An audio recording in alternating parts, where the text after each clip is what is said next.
Bonjour, je m'appelle Fabrice Hibert, je suis artiste et je passe la plupart de mon temps à dessiner, à peindre, à créer des images, à créer des prototypes d'objets, des prototypes de comportements aussi. Et puis je passe aussi beaucoup de mon temps à me mettre en forme.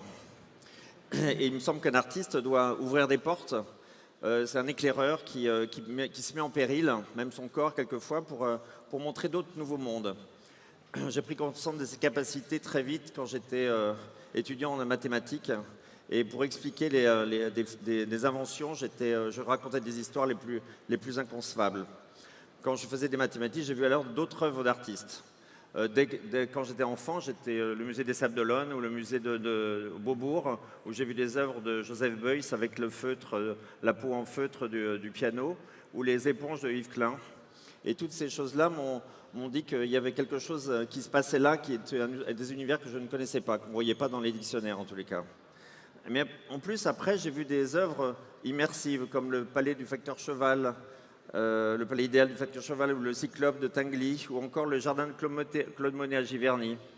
Et puis après, j'ai vu aux États-Unis le Lightning Film de Walter De Maria, de James Turrell et l'installation de Donald Judd à la Chinati Foundation.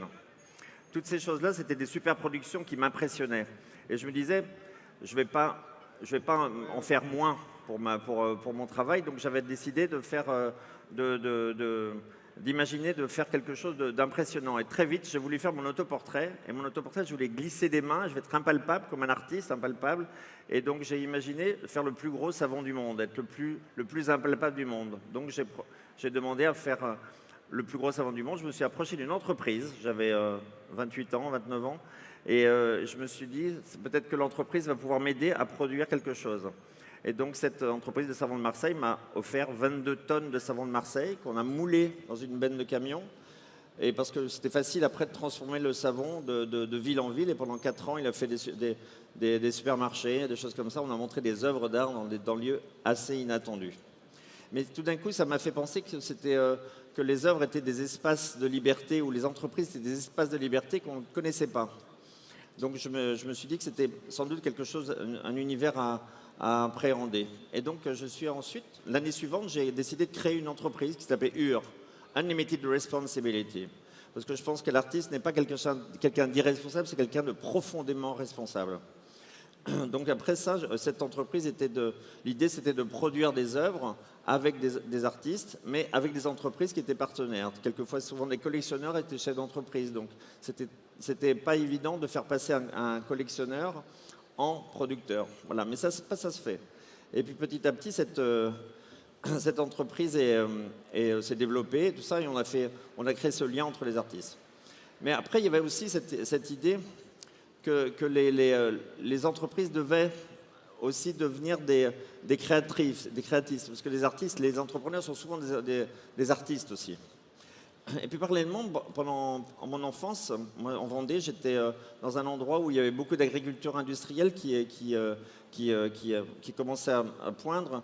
Donc je me suis dit, ce serait peut-être pas très bon pour moi d'entourer dans le biothèque dans lequel je m'étais épanoui, d'avoir toute cette chose-là, donc je voulais le protéger. Donc j'ai décidé de l'acheter. Et c'est pas facile quand on est artiste, quand on veut être libre et tout ça, d'acheter quelque chose, donc j'ai décidé de le faire quand même. Et puis comme j'avais vu les artistes internationaux avec des grandes choses, des grands territoires et tout ça, je me suis dit, je vais sans doute pouvoir le faire moi-même. Donc ma fierté a commencé à poindre à ce moment-là. Donc j'avais eu dû avoir raison de peindre, de développer ce lieu-là. Donc j'ai acheté ce lieu-là et ce terrain, j'en ai fait une vallée. Une vallée, voilà, c'est ça. C'est une vallée qui maintenant, c'est le nom que j'ai donné, parce que la vallée, tout descend dans la vallée, même le bon, le mal, le bien, le méchant et tout ça, toutes les choses descendent dans la vallée. Il faut faire avec en permanence. Donc je ne me suis pas gêné, j'ai transformé cette vallée en atelier à ciel ouvert, avec pour accompagner. Juste le principe était justement de ne pas détruire comme mes voisins faisaient, mais d'augmenter en permanence, de mettre des graines. Donc j'ai semé, et non pas planté, j'ai semé une forêt avec des centaines de milliers d'arbres et de plantes qui ont développé une énorme forêt qui est une sorte de paradis maintenant. Je vous invite à venir le voir un jour.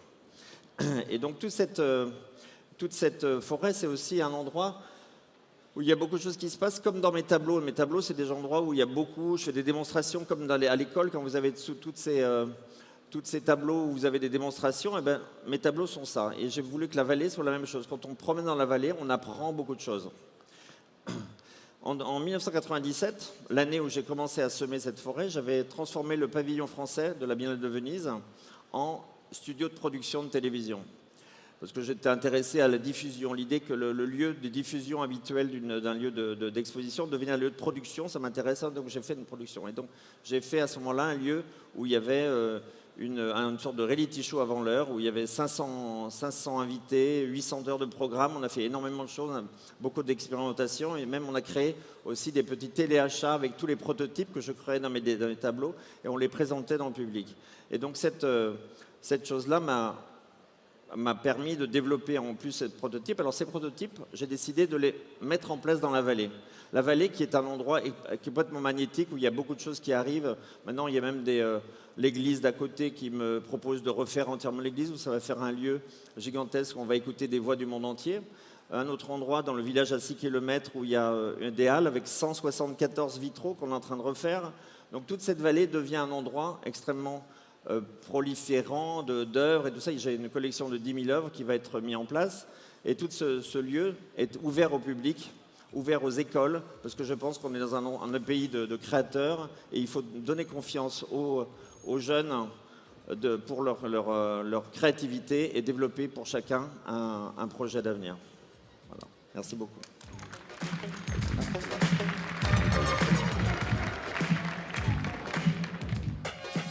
It's like a jungle sometimes, it makes me wonder how I keep from going under. It's like a jungle sometimes, it makes me wonder how I keep from going under.